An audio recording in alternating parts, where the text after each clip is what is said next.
welcome back to my channel. If you're new, welcome. My name is Jennifer. Today we got a little bit of a rain going on. It's a little bit of a gloomy kind of start to the day, but we'll take it. We'll take some rain after all this hot heat, humidity. Hopefully this rain will break some of that heat streak that we've been having, and so I will take the rain today if that means we'll have some cooler temperatures finally. So yeah, so I have a kind of fun video for you, a book tag video. So I have 8 books based off of 8 prompts, and this came from Mr. Pearson Talks Books, his channel. I'll link his channel below if you haven't checked him out. He's a great narrator and just talk through some of his books that he enjoys. He's a teacher, and so he has some great middle grade recommendations if you're looking for those as well. So yeah, I'm excited to talk through these 8 different topics, and I have a book picked out for each. So let's go ahead and jump right into this, and I would love to hear your responses in the comments below, or if you actually create a video in response to this, definitely share that as well. We'd love to hear your responses. So let's go ahead and jump in with the first question. It is, what is a book everyone should read? So this was actually the toughest question out of the list for me, because I am not really big into classics or ones that everybody else reads. I kind of read from all genres and things, and so this was kind of a hard one for me to actually pick out. But in the end, I settled on a Roald Dahl, Matilda. I absolutely grew up reading all of Roald Dahl's books as a kid, and so Matilda was my absolute favorite. Of course, reading and Horrible Parents and A Horrible School and Trunchbull, the principal. But then she had a bright, shiny spot in her life with her teacher. And so yeah, so I would highly recommend Matilda, that everybody should read this one, or at least any of Roald Dahl's books. I think he is a great author. So that is the first prompt, our first book question. Moving on to number 2, a book that made me emotional. So I definitely gravitate towards these books, so I had lots of options for these, but in the end, I settled for one that I think most people will enjoy and be interested in, is The Measure by Nikki Erlich. This has some kind of magical realism kind of to it, kind of a what if reality situation, in that everybody that is 21 years or older, one day everybody receives this box on their front porch or step or wherever they, outside their door of where they live. And in that box is a string, and the length is how much longer you're going to live. So some people choose to open the box and find out how long. Some people choose to not open it. And what does that mean for society at large? Do people, things change based off of how long you're going to live? Do people end relationships because they're going to live longer or not live as long as they thought? And so yeah, it's very interesting on how knowing how long you're going to live can impact your life. And so it's a very good telling. It follows different people, their perspectives, and so I got invested in the characters and their lives, and that definitely made me emotional in what decisions they made. And so I'd highly recommend that one as well. So moving on to number 3, a book I didn't expect to love. And so I'm sure you probably know what's coming with this. Dungeon Crawler Carl by Matt Denman. This was definitely totally outside of my wheelhouse, outside of my comfort zone. I don't really read RPGs. And so, yeah, and I'm not that big into video games. I've played them over the years, but I haven't really stuck with any over the years. And so, yeah, so I think this is very interesting, and that I got so invested in the characters and the kind of game sequence that this book reads as. And so I am very surprised that I love it as much as I do. I am so invested in these characters, Donut the cat, Carl, of course, and all of everybody else in the story. And so I was very surprised that I love this one as much as I do. If you don't know the premise of this one, where have you been? No, just kidding. It is about one night, basically the aliens take over this planet and they crush anything that has a roof over it. So a car, a house, a bus. And so anything with shelter over top was crushed, and anything and anyone inside of it was also killed. So if you were outside with nothing over top of you during the time of that happening, you lived. And then you had a choice. Do you go down into the dungeon and play the dungeon levels in order to hopefully gain your freedom? And so, or do you stay up and try and live outside in the planet when there is nothing remaining? And so it's a very interesting conversation. It is really funny. It's very crude. It's very guy humor. And so if you sound something you'd be interested in, I'd recommend checking it out. And so moving on to book number 4, my most recommended book. So by far, it is The Last One by Will Dean. This still stands as the most surprising book to me, had the most twists, didn't know what was happening, didn't know what was coming. This is the most surprising one, most one that I recommend based off of that, because I love a good psychological thriller, twists, turns, but not a mystery, but like kind of, but more psychological based. And so this is very good. This is about a woman wakes up on a cruise ship and it's being sailing out in the ocean, and she's the only one she thinks remaining on this cruise ship. Can't find anybody else, doesn't know what's going on, but she's out in the middle of the ocean and the ship is still sailing. So what is going on here? And so, yeah, it just kinds of, how does she survive? What does this mean? What's going on? I won't spoil any of it, but I just really did enjoy this one for sure. So I would highly recommend if you like thrillers, storylines, twists, turns, that kind of thing. So I'd recommend this one as well.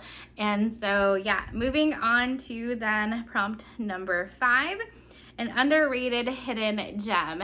And so I think this series, I found this at a whim and just looking at the shelves and half price books. Never heard of this author before, never heard of this series before. It is, this first book in this series is Small Town Big Magic by Hazel Beck.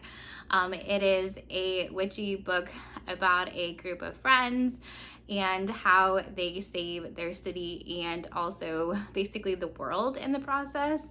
But 2 sisters were tested at their senior year of high school as they were graduating, and they were told that they didn't have enough magic. So they could either stay in the town and forget whether magic exists, that they can't use their magic, or they can leave the city and never come back, but then also can't use magic. And so one sister chooses to stay and forget, and one sister chooses to leave and not use magic and never come back.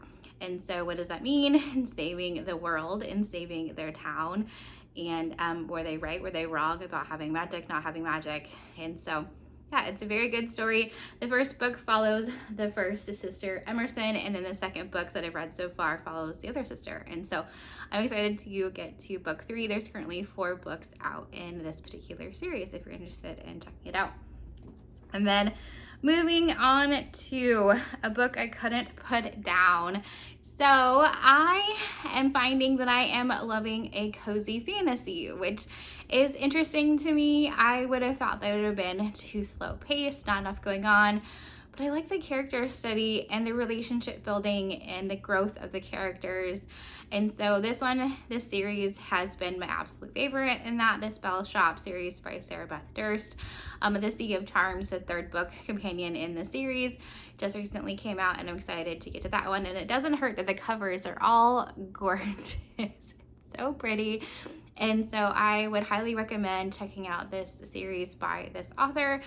This one is about a librarian, that ends up having to flee the major big city that she worked in the main library for the magical library. And so she ends up taking crates of magical books with her, which is totally illegal.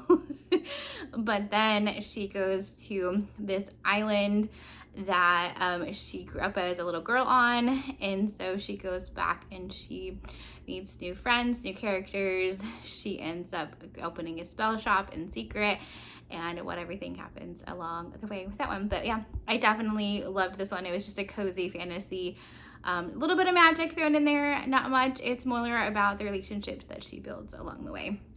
Oh, and did I imagine that there is a magical spider plant? It's so cute. Her little companion is a spider plant. And so yeah, so I would recommend that one for sure if you're interested in it. And then moving on to a book that disappointed me. So there's a few different ones that I could have picked for this, but I thought I would pick a more well-known book that might be of interest for those to know. I picked up Station 11. This was a first book by Emily St. John Mundell that I read, and I thought I would give this author a try. I was told to start with this one in the books that they've written, and I love a good dystopian book where the world has ended, things are in turmoil. Like, I like the Hunger Games where there's games involved, that kind of thing, where this didn't have enough dystopian in it. It didn't have what is happening in the world. Why is there conflict in it?